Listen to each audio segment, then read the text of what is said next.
ашылған информатика мұғалімі мамандығын алатын орны ерекше. Бөлім студенттерінің заманауи сапалы түрде білім алу үшін барлық жағдайлар жасалған. Колледжімізде лабораториялар мен дәрісханалар жұмыс істеуде, ал кітапханаларымыз кітаптар қорына өте бай. Білім студенттері колледжде немесе колледжден тыс ұйымдастырылған барлық шараларға белсенді түрде қатысады.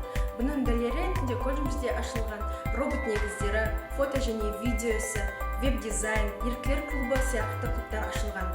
Сол клубтардың 70%-ын біздің бөлім студенттері құрайды. Бөлімнің оқу үдерісі жақсы жолға қойылған.